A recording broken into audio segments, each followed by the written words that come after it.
Wait.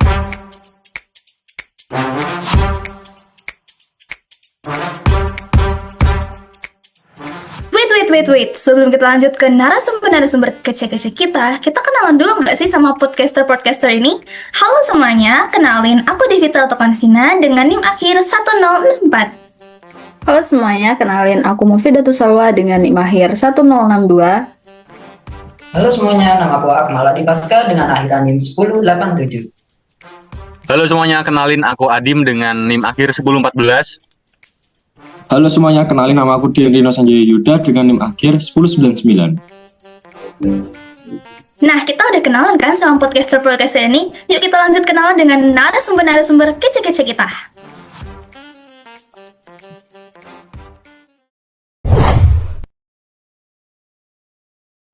Hai semuanya, selamat datang di podcast Lukisan Mozaik, indahnya hidup dalam keberagaman. Tempat kita ngobrol santai tapi maknanya dalam. Hari ini kita bakal bahas sesuatu yang sering banget kita dengar tapi kadang cuma lewat telinga aja nih. Nah, ada beberapa yaitu paling utamanya moderasi beragama.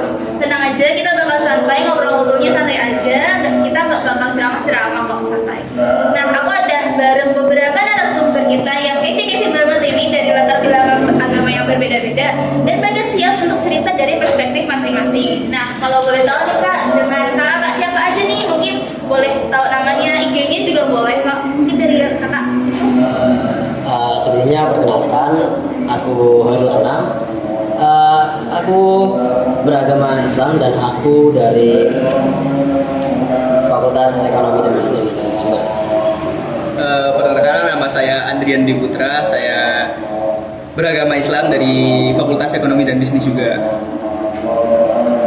Perkenalkan, sebelumnya nama aku Meliki Pedro Ratubara. Aku dari Fakultas Ekonomi Bisnis dan keyakinan Katolik.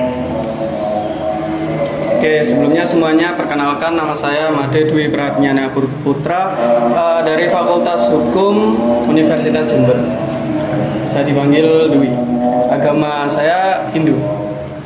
Halo semuanya, perkenalkan aku Chandra Samara Jalal, biasanya dipanggil Teresa. Aku dari lahir sampai sekarang beragama Islam. Aku dari Fakultas Ekonomi dan Bisnis. Halo semuanya, perkenalkan nama saya Ibn Nathanael Kiroyan, biasa dipanggil Ibn. Saya beragama Kristen Protestan dan saya dari Fakultas Hukum, lebih tepatnya Prodi Ilmu Hukum.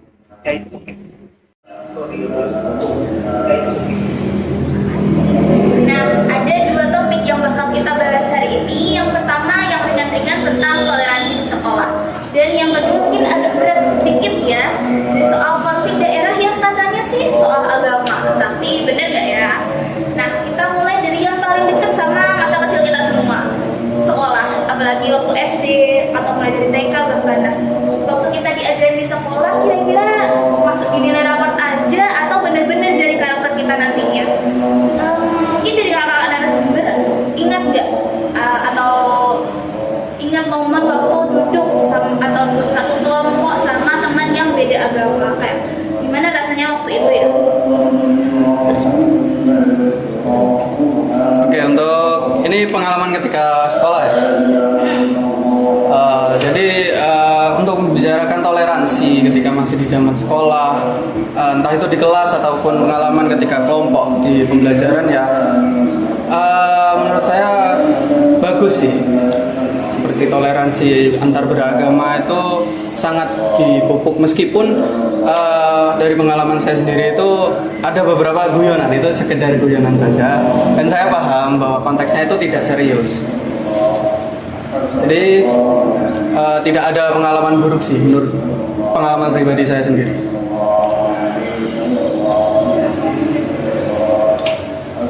Kalau dari saya sendiri, waktu kecil, waktu sekolah juga, waktu sekolah itu pengalaman saya sebelumku sama atau berteman dengan yang berbeda agama itu sangat menarik sekali. Jadi kita itu bisa melihat segala sesuatu dari perspektif yang berbeda. Misal ya, dari teman saya itu seperti ini, dari saya seperti ini. Nah, jadi kita itu bisa tidak mengambil kesimpulan jadi dari satu hal saja.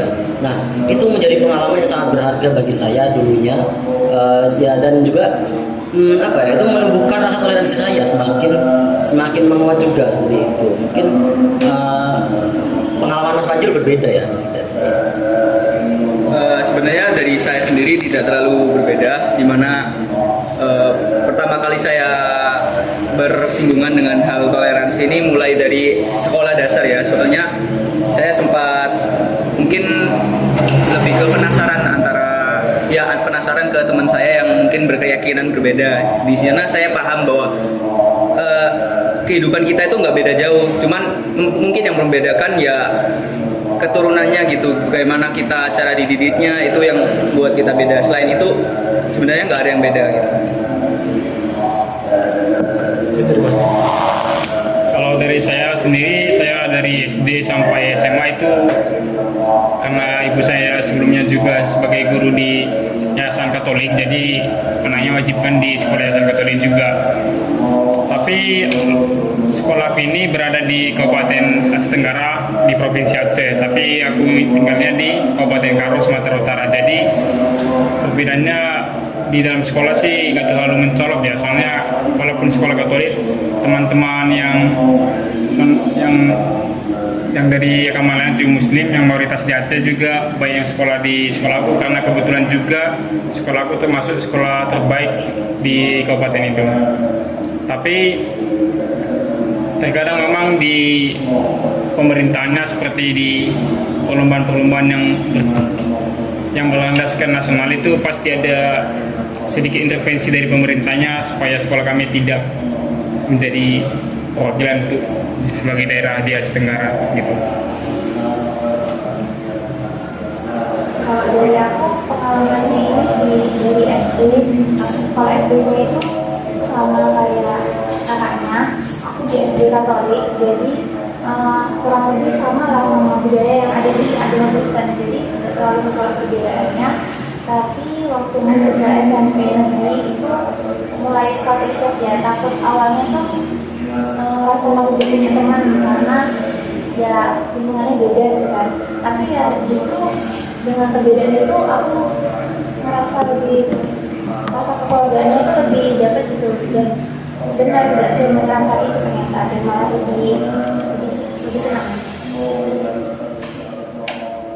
Oke, kalau saya secara pribadi, kan waktu kecil nih saya itu tumbuh di lingkungan yang memang mayoritas sesuai dengan agama saya, yaitu agama Kristen, lebih tepatnya Kristen Protestan. Nah, ada juga sih beberapa yang akan apa yang namanya bukan Kristen, dan waktu itu SMP SMA kami tuh bergaulnya biasa-biasa aja, nggak ada konflik, nggak ada agama satu sama lain. Malahan kadang kita tuh bingung kenapa, karena beda agama akhirnya ada kayak perselisihan, ada sampai tingkat-tingkat yang ekstrim begitu. Jadi kalau sepengalaman pribadi, saya itu udah biasa untuk apa itu yang namanya toleransi, yang mungkin kayak gitu. Dari kakak narasumber, kenapa ya pernah merasa nggak toleransi yang diajarin di sekolah tuh kerasa kayak teoritis banget, harus ngapalin ini, harus ngapalin itu. Karena di kehidupan nyata nih ini sebuah praktek yang penting. Nah, gimana menurut kakak sekalian, apakah terlalu teoritis gitu ya kalau yang diajarkan di sekolah?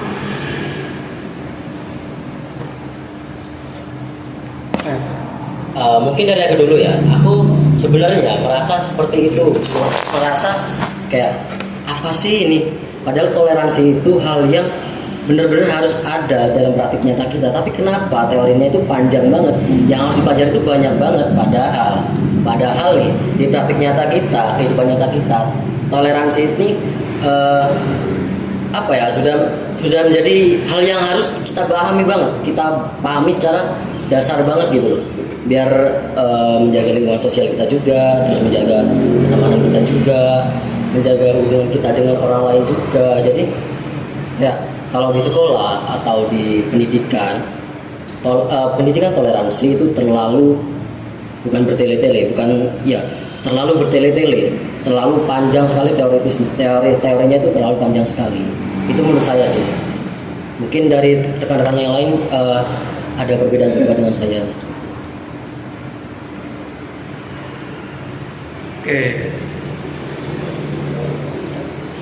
Oke. Ini mungkin dari perspektif saya ya. Untuk pendidikan toleransi mulai dari kita sekolah dasar bahkan sampai saat ini masih tetap dipaparkan kepada kita. Apa itu pendidikan toleransi? Mungkin ya benar, memang saya setuju dengan Mas Anam bahwa pendidikan toleransi di Indonesia terutama itu sangat teoritis. Mengapa bisa begitu? Karena dalam praktiknya, dalam segi empirisnya itu kurang diperhatikan atau kurang didukung lagi. Jadi para siswa-siswanya itu ketika di luar sekolah atau di lingkungan bermain, lingkungan belajar di luar sekolah itu tidak diawasi dengan kurang lah menurut saya. Jadi masih ada sedikit intimidasi antar teman begitu, meskipun tidak semuanya. Tapi itu pasti ada, karena berangkat dari perbedaan itu tadi, sehingga ada yang merasa lebih superior, ada yang merasa lebih baik, padahal semuanya sama, hanya yang membedakan adalah keyakinannya mereka yang berbeda-beda. Mungkin itu dari saya.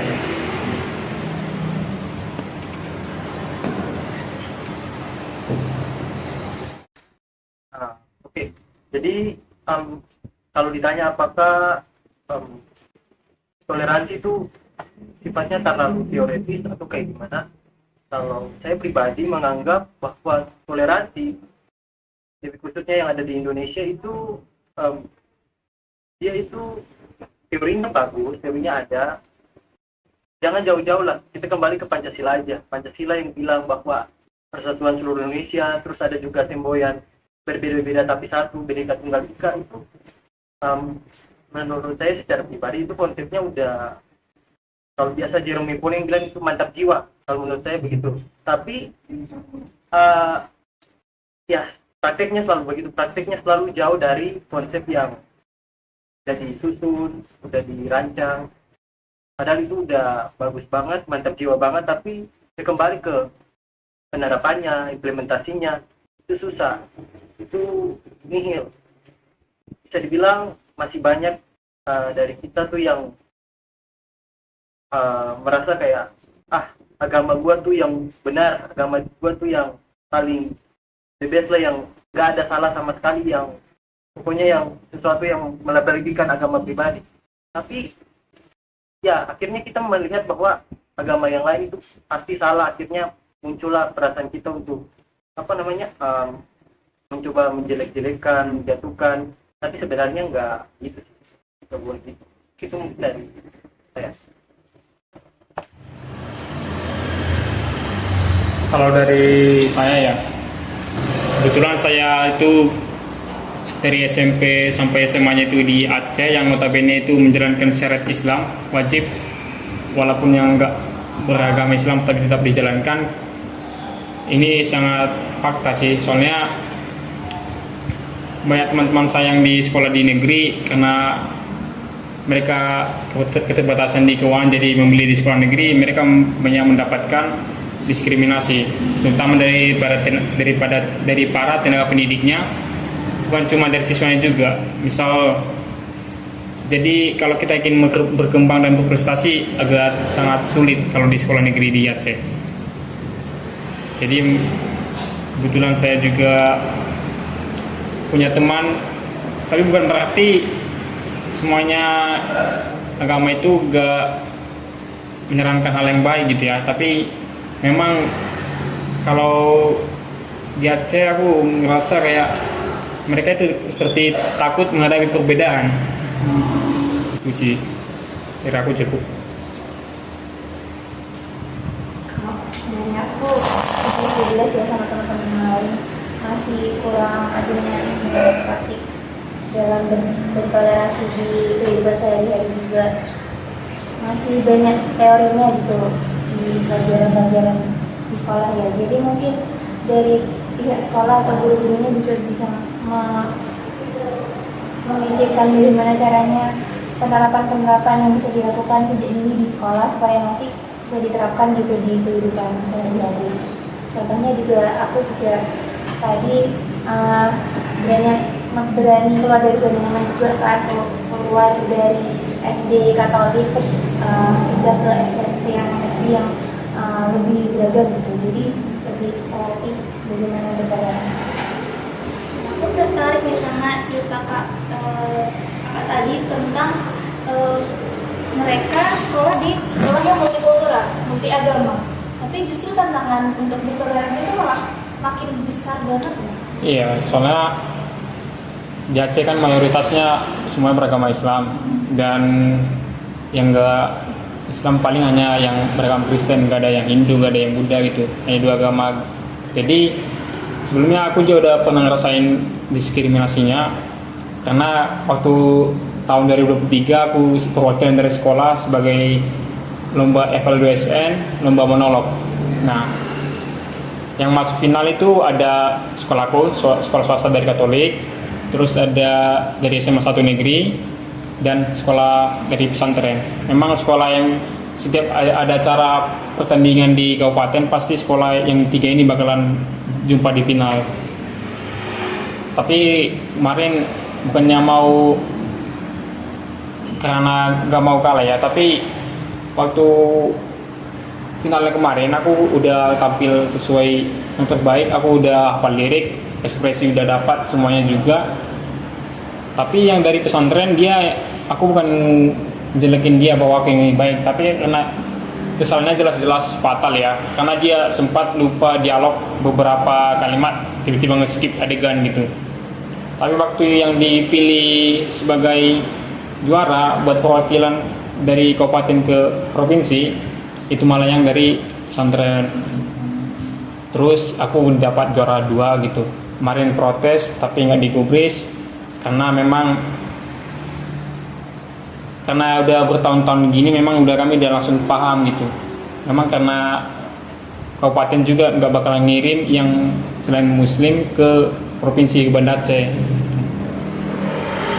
Soalnya kalau di Aceh makin ke dalam makin diskriminasinya makin keras, soalnya makin ya gitulah. Kalau dari Kak Teresa pernah nggak ngalamin kayak diskriminasi kayak gitu? Kalau aku ini sih cuman ada 1-2 aja yang bercandaan, jadi aku ngomongnya anggapnya itu bercandaan.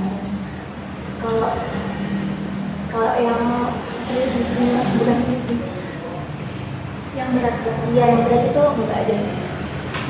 Mungkin dari Kak Hakim ada?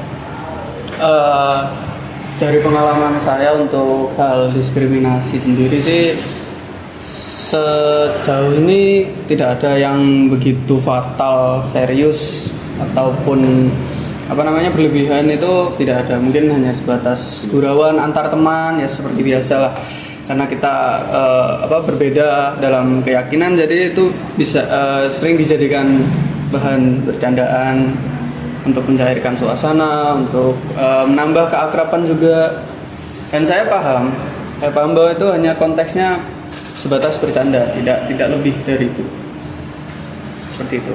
Dari Kak Eben mungkin ada pengalaman tentang diskriminasi sekolah? Untuk diskriminasi sih sejauh ini nggak ada sih, kalau dalam konteks agama ya nggak ada. Bukan malah sih, tapi yang sering tuh ya hanya mungkin sebatas guyonan atau candaan, kayak agama lu tuh gini, kalau agama gue tuh gini, kayak gitu. Tapi nggak ada sampai tahap diskriminasi tuh nggak ada. Kalau dari kelompok mayoritas gimana? Kalau dari saya sendiri ya, memang sangat disayangkan beberapa daerah yang mayoritasnya agama Islam itu seringkali mereka merasa bahwa mereka itu lebih superior gitu. Bahkan saya kembali ke pertanyaan awal tadi ya, apakah kenapa kok toleransi ini di pendidikannya terasa teoritis itu karena kebanyakan sekolah itu menerapkannya sebagai hanya formalitas. Nah, karena itu mahasiswa atau siswanya itu sendiri merasa kalau ini tuh nggak penting, dimana nggak ada aksi nyatanya, makanya mereka bercandanya gitulah, nggak sopan, inappropriate. Meskipun dalam konteksnya temenan atau teman yang dekat itu mungkin ada beberapa, mungkin mereka tampaknya nggak sakit hati atau gimana, tapi sebenarnya entah gimana, mungkin di dalam hati mereka juga sakit hati, jadi kita nggak tahu. Itu yang harus kita hindari sebetulnya, gitu. Itu yang sangat saya sayangkan dari pendidikan toleransi di Indonesia, gitu. Masih ngomongin mayoritas ya, kita mayoritas kan di Indonesia agamanya Islam, jadi seringkali ditemukannya diskriminasi yang kepada saudara kita dari agama yang berbeda. Itu juga karena efek dari pendidikan toleransi yang teoritis aja gitu, praktiknya kurang. Sama seperti yang dikatakan Mas Andrian, praktik di Indonesia tentang toleransi itu kurang. Jadi anak siswa menganggap ya udah sih gitu aja, aku bercandain gini doang kok, padahal mereka kan nggak tahu yang dibercandain ini sakit hati atau enggak gitu. Dari situlah ya umat muslim sebagai mayoritas itu memang harus ini lebih menekankan praktiknya dalam sikap toleransi, apalagi kayak ya seperti kata Masnya yang di Banda Aceh itu tadi, itu memang mereka kan mayoritas Islam banget ya Mas. Nah itu harus banget sih ditekankan tentang praktik sikap toleransinya, karena saya tahu sendiri makin mendalam, makin ke dalam, ke struktur dalamnya itu pasti semakin agamis orang-orangnya. Mereka itu bakal menolak yang bukan dari bagian mereka. Mungkin itu dari saya sih. Itulah minimnya sikap toleransi yang ada di Indonesia.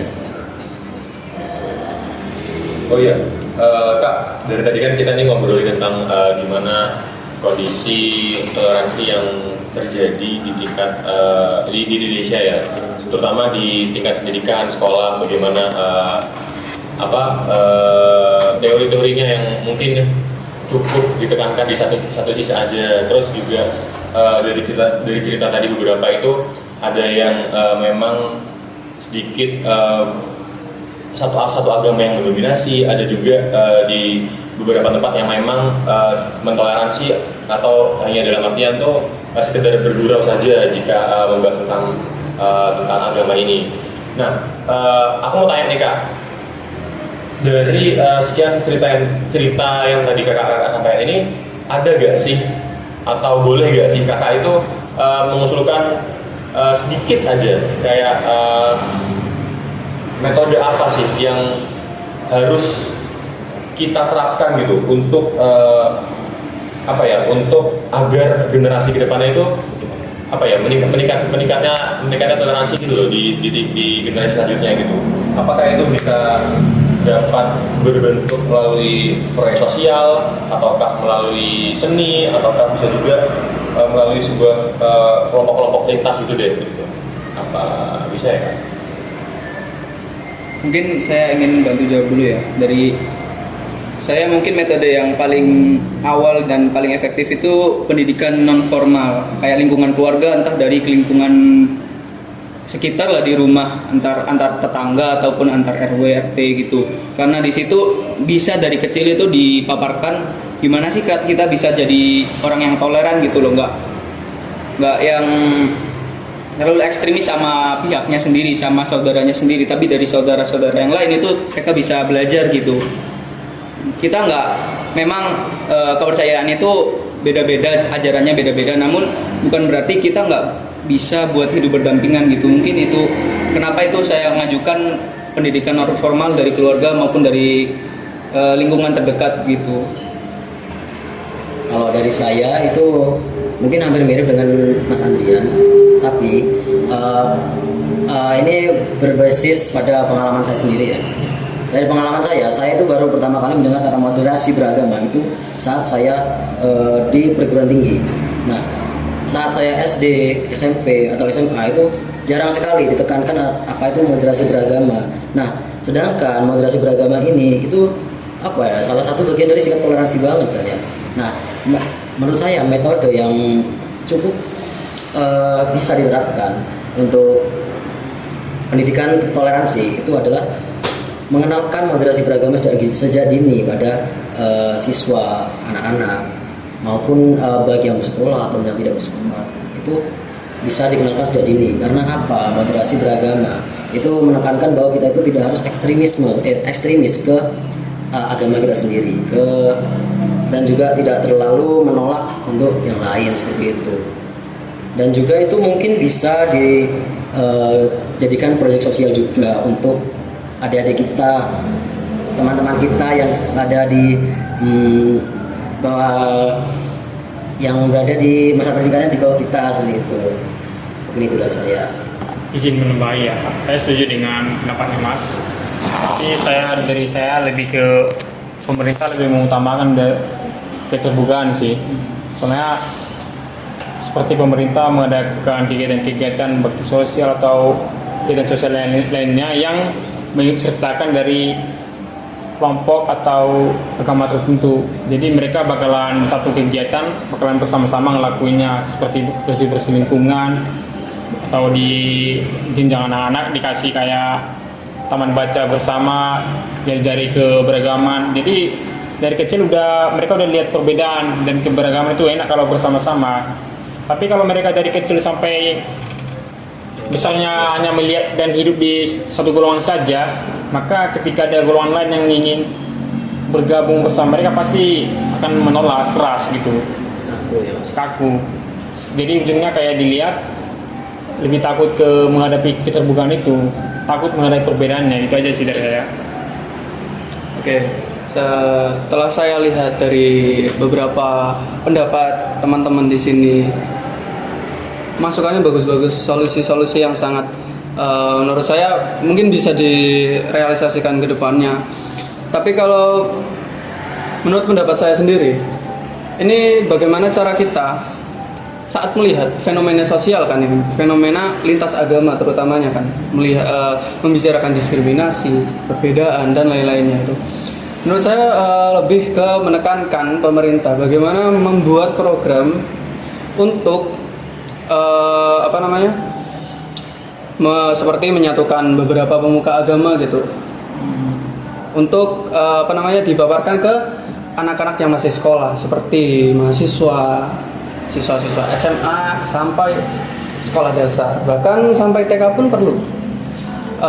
Kemudian perlu juga untuk pemerintah atau kita sendiri membuat kesadaran, seperti kita harus melihat bagaimana analisis sosialnya secara empiris di masyarakat, terutama di lingkungan yang lebih banyak diskriminasinya itu, untuk lebih dikembangkan lagi ya bagaimana toleransinya, tidak hanya teori tetapi juga praktiknya.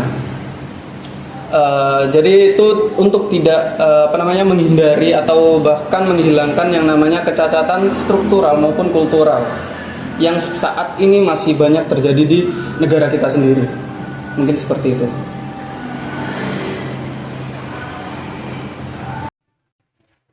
Oke, kalau tentang solusi sih untuk hal ini, soal diskriminasi, mungkin solusi yang kalau saya secara pribadi sih itu memang dalam konteks sekolah atau dalam lingkungan sekolah, ya dalam konteks sekolah tuh mungkin misalnya nih tiap konsis tuh kan masing-masing agama kan punya itu namanya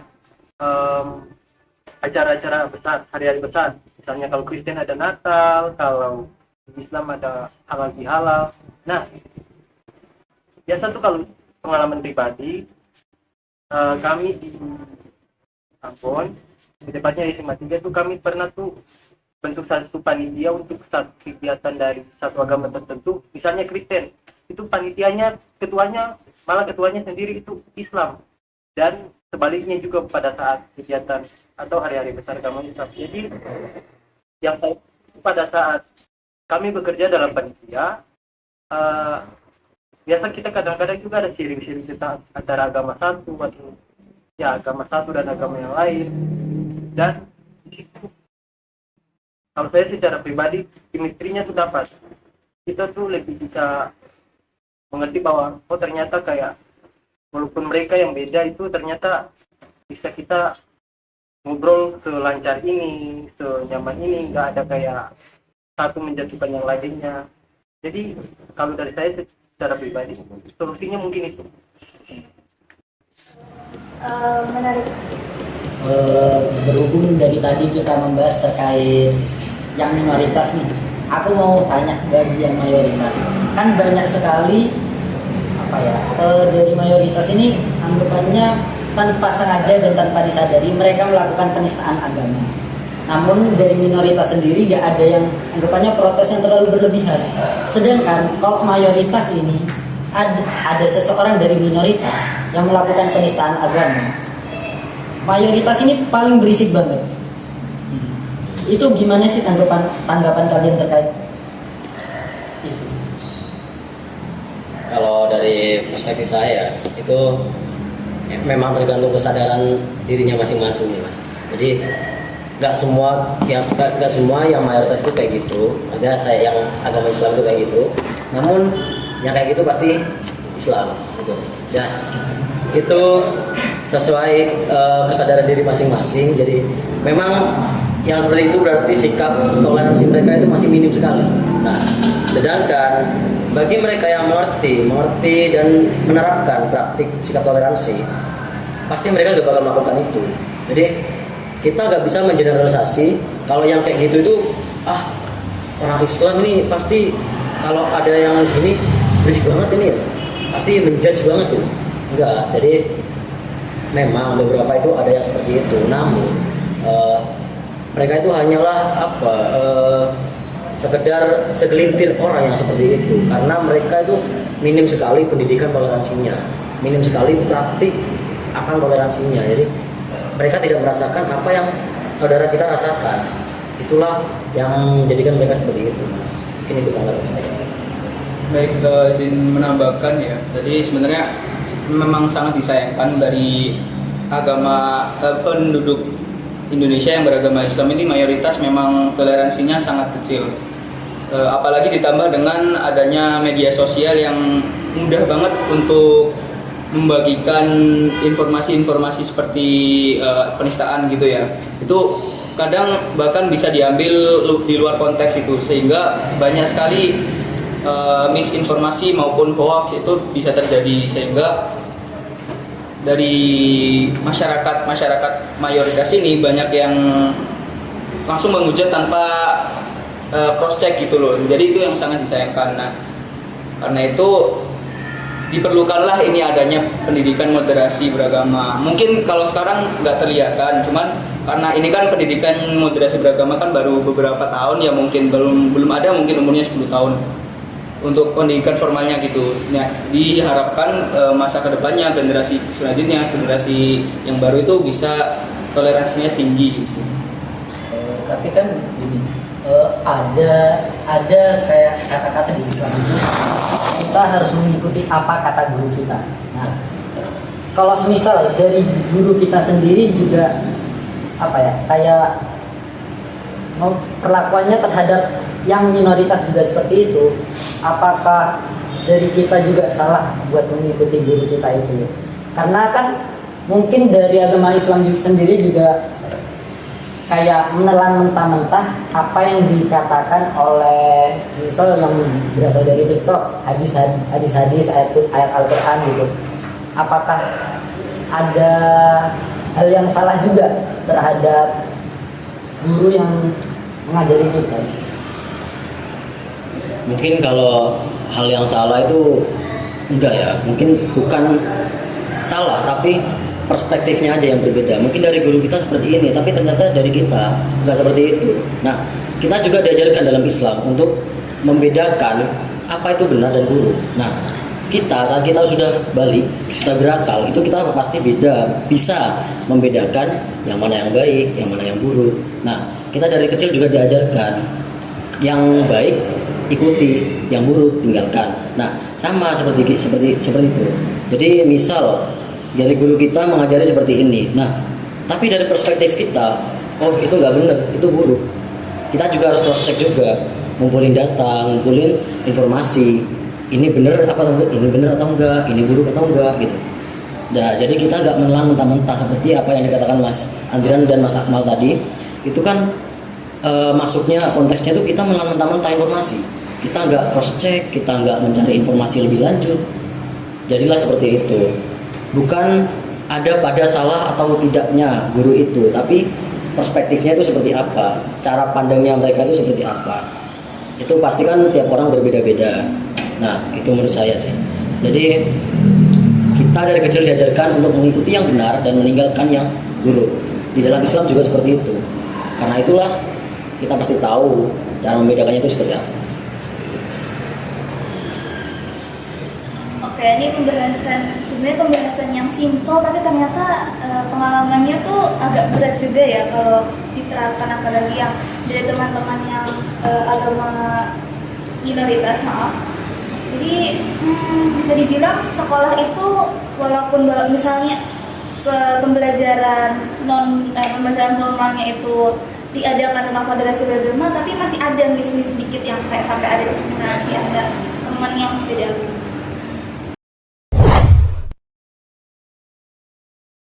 Oke, sebelum kita lanjut ke topik berikutnya nih, aku mau nanya sedikit nih. Dari kecil, semisal dari kecil kita ajaran terkait toleransi ini kurang kuat, apakah akan berpengaruh ke masyarakat nanti? Mungkin bisa langsung dijawab. Oke. Jadi ini membicarakan dari kecil bagaimana kita diajarkan tentang toleransi dulu ya. Kalau dari kecil kita kurang, bisa dikatakan kurang untuk mendapatkan pendidikan toleransi. Jadi saat kita terjun ke masyarakat itu kita bakalan menyebarkan atau memberikan dampak atau implikasi ke masyarakat lain.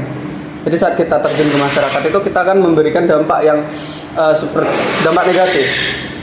Jadi implikasinya itu akan buruk di masyarakat. Kurangnya toleransi. Jadi bagaimana kita melihat masyarakat orang-orang di agama lain itu mungkin akan seperti memberikan diskriminasi itu tadi. Jadi bisa memberikan yang namanya itu kegagalan dalam struktural. Jadi bisa turun ke anaknya nanti begitu, bisa turun ke keluarganya, akan disebarkan ke teman-temannya begitu. Merambat ya Mas gitu ya? Merambat, bisa merambat kan.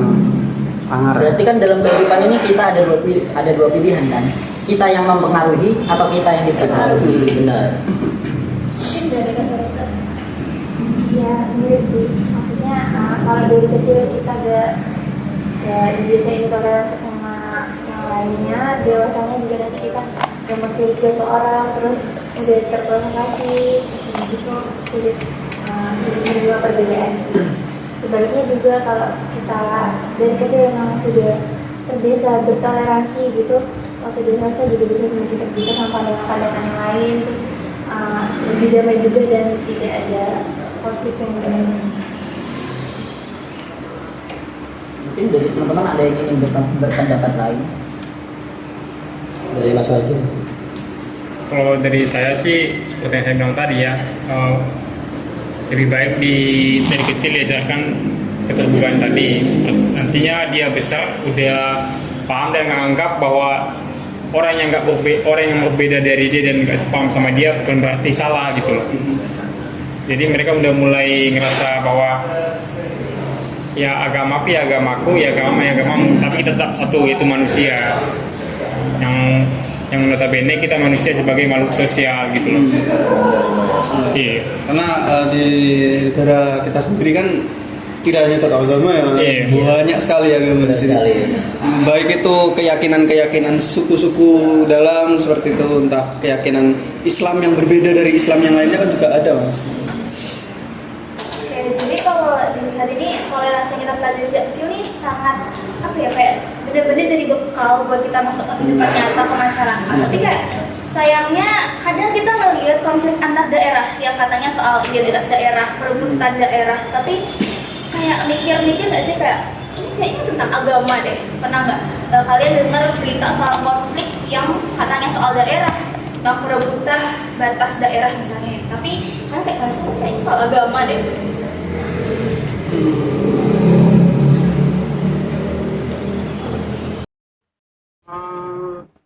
Ada banyak ya, kasus atau permasalahan itu tuh dia mengatasnamakan agama, atau lebih tepatnya mungkin dia mengkambing hitamkan agama sih. Jadi permasalahannya itu sebenarnya ada di ranah politik atau ranah ekonomi, tapi permasalahan ini di atasnamakan agama. Jadi istilahnya agama tuh selalu menjadi korban dari permasalahan-permasalahan yang ada di negara ini.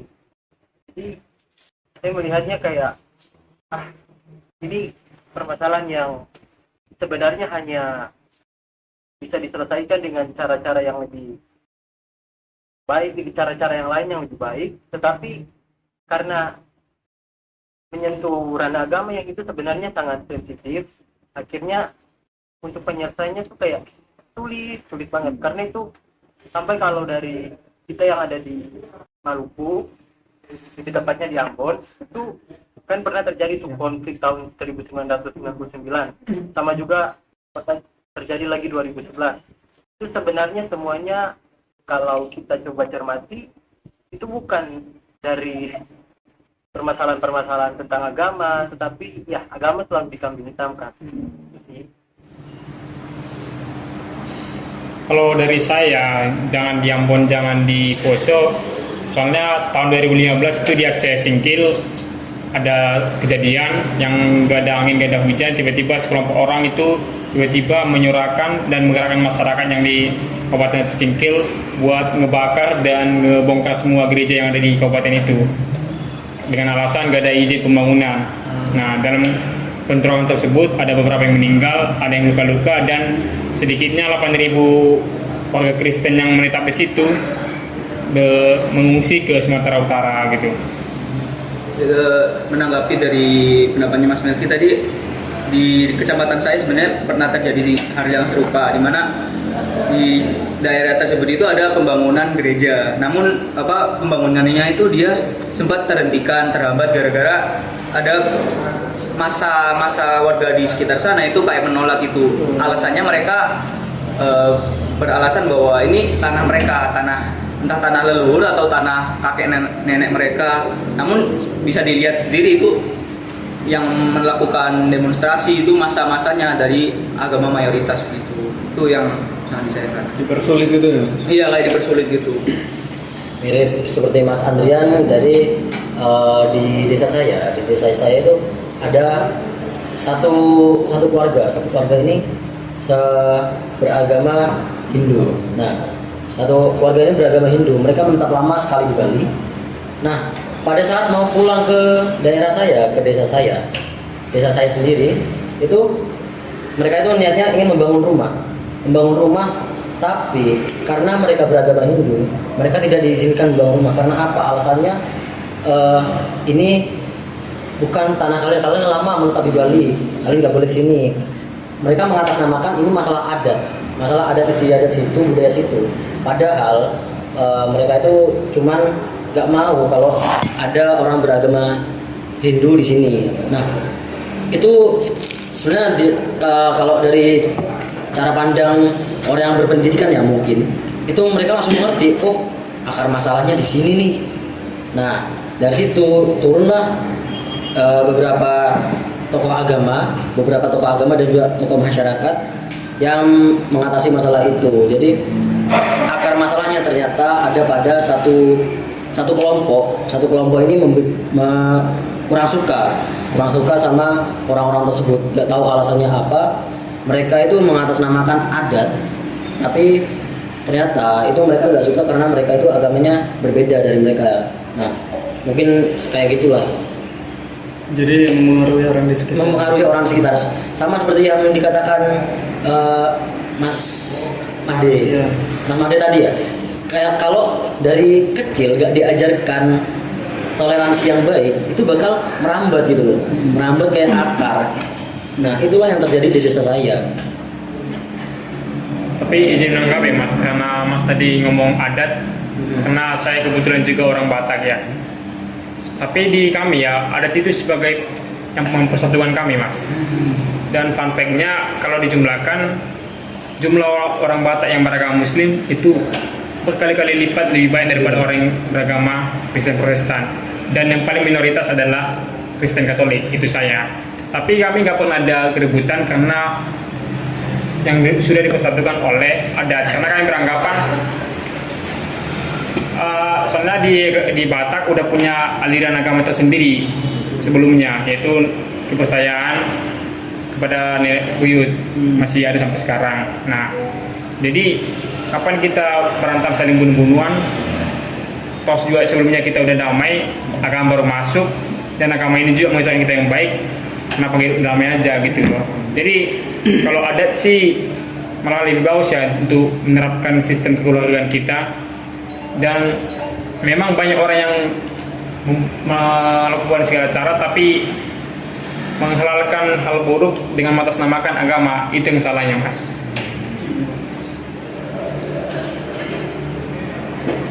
Bentar. Jadi intinya dari semuanya kalau saya tangkap, intinya satu, itu masalah menerima. Karena dari seperti pembahasan yang tadi jadi disampaikan oleh Mas Andrian, Mas Made, Mas Anam, itu tidak adanya penerimaan. Benar. Seperti dalam pemula jenis macamnya. Padahal di situ ya kalau masalah soal jenis belimbangnya pasti menurut saya masih aman lah ya kalau semacamnya. Sedangkan kalau misalnya dari ceritanya Mas Made sendiri, karena sudah dalam tanda kutip menerima dengan adat istiadat, jadinya enak dan enjoy gitu. Justru menjadi awan bahkan gitu. Tapi kalau saya boleh menanggapi ya, di daerahnya Mas Melki itu berarti bagus untuk praktiknya, untuk saling merangkul kan satu sama lain antar agama. Tapi di setiap daerah itu pasti berbeda Mas. Dogma-dogma masyarakatnya itu pasti berlainan.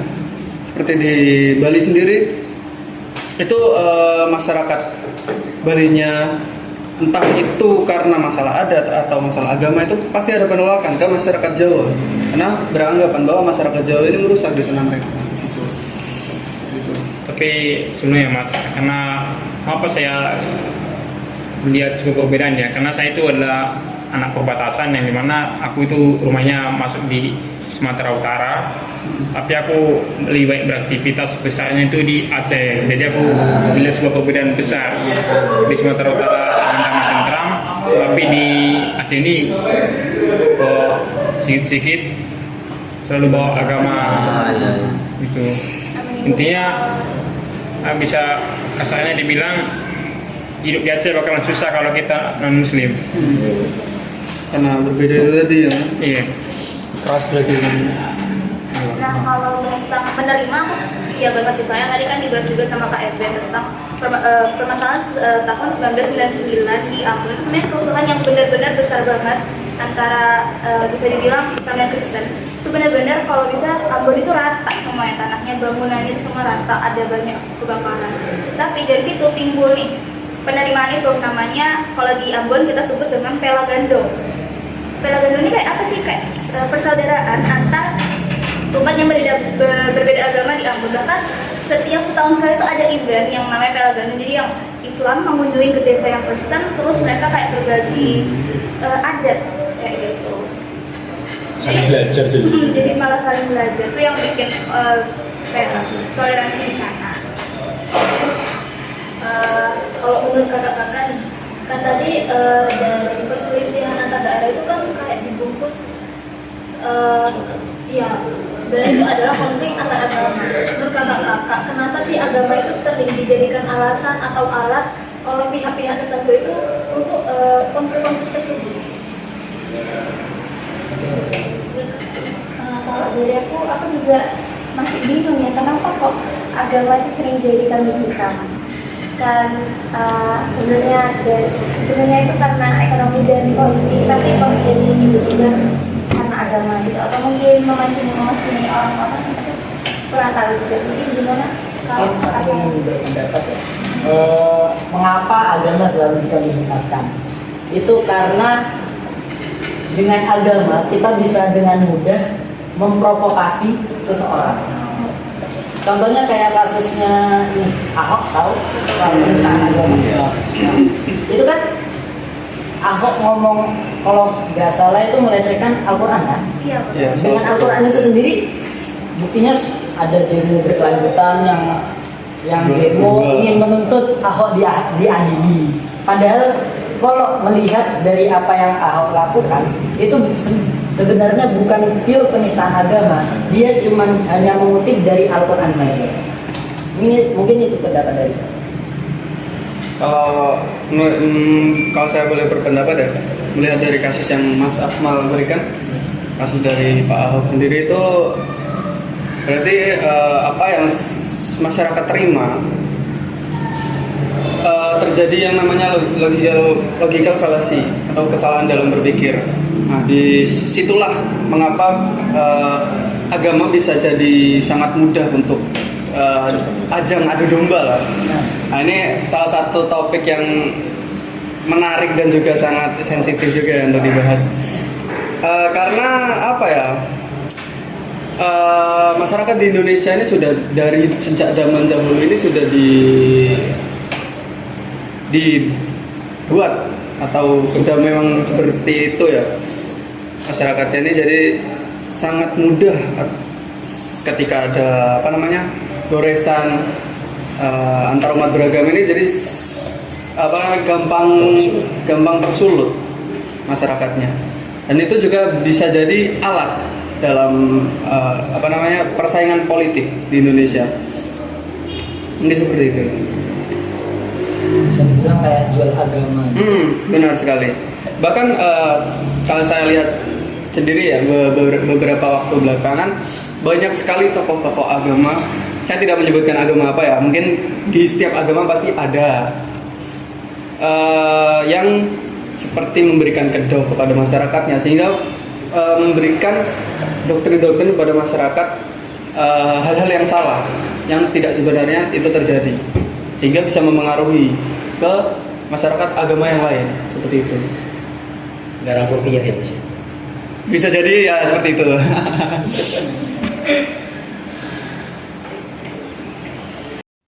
Oke, kalau dari pendapat saya merasa bahwa alasan kenapa agama itu selalu menjadi alasan dibalik suatu tindakan yang sifatnya ekstrim, ya mungkin karena ada suatu persepsi atau doktrin yang sudah tertanam di setiap pikiran dari orang bahwa agama itu adalah kebenaran mutlak. Jadi ketika suatu tindakan yang dilakukan oleh satu tokoh agama dan itu ternyata dirasa tidak benar oleh agama lain, nanti mereka pikir bahwa tindakan yang dia lakukan ini ternyata bertentangan dengan agama kita, berarti dia salah dan agama kita yang benar. Seringkali yang saya jumpai seperti itu. Jadi ringkas lagi, ya mungkin karena doktrin yang sudah tertanam bagi setiap orang yang ada di Indonesia ini adalah bahwa agama itu adalah kebenaran mutlak. Jadi tidak ada toleransi untuk pemikiran-pemikiran lain. Jadi ya kita hanya sesuatu yang sifatnya seperti dogmatis aja begitu. Itu mungkin dari saya. Oke, di sini aku mau tanya sedikit, mungkin terkait tragedi di luar negeri ya. Tapi ini bukan berarti aku mau bahas di luar negeri itu. Aku mau bahas terkait respon masyarakat di Indonesia terhadap tragedi itu. Contoh misal ini konflik antara Palestina dan Israel. Nah, di situ kan banyak warga Indonesia yang berpikir bahwa konflik Palestina dan Israel itu berlandaskan konflik agama. Apalagi banyak orang Islam yang bilang kalau konflik Palestina dan Israel itu konflik antara agama Islam dan Israel, Yahudi. Sedangkan di Palestina itu kalau bisa dibaca terdapat 3 agama utama, yaitu Yahudi, Islam, dan Kristen. Nasrani. Nah, dari hal tersebut banyak sekali komenan masyarakat Indonesia yang mungkin banyak yang pro pada Palestina, namun ada juga yang kontra terhadap Palestina. Kalau misalnya kayak itu ada yang berpendapat kalau misalnya itu memang tanah dari Israel sendiri, tanah yang dijanjikan. Nah, Sedangkan alasan dari kontra itu adalah karena kebencian terhadap agama lain. Gimana sih pendapat kalian terkait kebencian terhadap agama lain itu memadamkan tingkat kemanusiaan di Indonesia? Mungkin dari ada yang izin menangkap ya Mas. Karena Mas bilang tadi pembahasannya Palestina Israel ya. Karena sebelumnya aku juga udah belajar tentang sejarah segala macam ya. Sebenarnya kalau di Palestina dan Israel ini lebih ke utamanya adalah politik. Dan perlu diketahui bahwa di Palestina itu terdapat 3 kelompok. Kelompok pemerintahan. Ada Hamas dan ada juga Hizbullah. Hizbullah lebih dekat ke Lebanon. Jadi dan Hizbullah dan Hamas ini juga berbeda pandangan walaupun sama-sama satu negara. Yang melakukan serangan ke yang terus-terusan melakukan perlawanan kan dari Hamas. Sementara presidennya udah bilang supaya dihentikan karena secara gencatan senjata semuanya gak ada yang sedang perlawanan kan. Dan bahkan juga ada footage video yang menggambarkan kejadian dan pendapat asli warga Palestina sendiri terhadap Hamas enggak dimasukkan ke televisi, dan justru yang dimasukkan ke saran-saran berita itu yang memprovokasi, yang memancing rasa benci yang ada di negara kita ini terhadap agama lain. Wah, itu satu agama aku ditindas di negara lain, aku akan balas dengan nindas agama orang itu di negara aku. Jadi pola pikirnya jadi berubah seperti itu, Mas. Padahal di negara ini tidak mesti orang agama lain itu juga melakukan yang sama seperti di Israel. Ini dari Mas Eden tadi ada yang ingin ditambahkan? Oke, baik. Jadi kalau saya cuma mau tambahkan sedikit sih tentang hal ini. Berdasarkan pengalaman pribadi, pernah tuh di jam hukum internasional, kami itu membahas tentang konflik yang terjadi antara Palestina dengan Israel. Nah, di dalam kelas tuh masih banyak yang beranggapan bahwa konflik yang terjadi antara Palestina dan Israel itu nampaknya dilatar belakangi oleh permasalahan agama. Tapi saya di kelas saya mencoba untuk memberitahu bahwa sebenarnya konflik yang terjadi antara Palestina dan Israel itu tidak berdasarkan agama, tapi berdasarkan hal-hal yang lain. Nah, dari situ yang saya ingin sampaikan bahwa lagi-lagi dalam hal seperti ini agama dijadikan kambing hitam, agama dijadikan penyebab dari suatu permasalahan yang sebenarnya tidak berkaitan dengan agama, atau mungkin berkaitan dengan agama tetapi kaitannya hanya sedikit. Tadi ada yang bilang bahwa dalam Palestina itu, wilayah Palestina itu ada terdapat negara, dan itu benar, artinya bahwa itu bukan konflik agama, tetapi ya lagi-lagi agama selalu dijadikan alasan, selalu dikambing hitamkan. Nah, itu mungkin yang bisa saya tambahkan. Oke, ini topik yang berat banget ya, sampai bisa membahas tentang hukum internasional. Ya seperti yang tadi Om bilang, kayak beberapa konflik itu dibungkus awal-awal itu konflik agama untuk memprovokasi sebuah kelompok, sebuah entah kaum minoritas ataupun kaum mayoritas. Nah, dari obrolan kita hari ini kan kayak terbukti nih kalau misalnya dari kecil ditanamkan toleransi itu penting banget yang nantinya bakal masuk ke masyarakat. Bahkan dari sekedar di lingkungan keluarga aja itu udah berdampak banget ke anaknya, ke individunya itu sendiri. Jadi terus bahas tentang topik konflik yang dibungkus dengan agama, ternyata masalahnya ini bagaimana kita menerima perbedaan, bukan ini dia berbeda, kayak pandangan ini berbeda banget gitu loh. Justru kita kayak nggak bisa menerima ini sama aja. Konsep Bhinneka Tunggal Ika itu kayak secara bisa dibilang tuh masih teoritis banget, praktisnya tuh masih belum bisa dirasakan. Bisa dibilang di zaman sekarang itu diuji benar. Bhinneka Tunggal Ika. Iya, jadi tantangan Indonesia menuju ke Indonesia emas 2045 jadinya itu. Nah, jadi obrolan kita pada kali ini sudah selesai, walaupun jadi bisa ditarik kesimpulan bahwa walaupun keyakinan berbeda, tapi bisa kita ngumpul di sini, duduk bareng-bareng, ngobrol tentang ya walaupun topiknya berat, tapi ternyata jadi banyak pandangan gitu, jadi banyak perspektif juga. Nah, santai tapi penuh makna. Terima kasih untuk para narasumber kita. Semoga yang kalian yang mendengarkan makin terbuka dan sadar bahwa moderasi beragama itu bukan sekedar teori, tapi dia itu sebuah praktik nyata yang aku himbau kepada teman-teman, kepada penonton sekalian bahwa ayo kita bisa kok toleransi Indonesia, Bhinneka Tunggal itu bisa kita jadikan nyata. Terima kasih yang didengerin, dan jangan lupa moderasi beragama itu bukan berarti semua harus sama, tapi bagaimana kita menerima perbedaan. Sampai ketemu di video-video selanjutnya. Semoga yang beda jangan dijadikan alasan ribut, tapi bagaimana kita bisa menerima perbedaan. See you.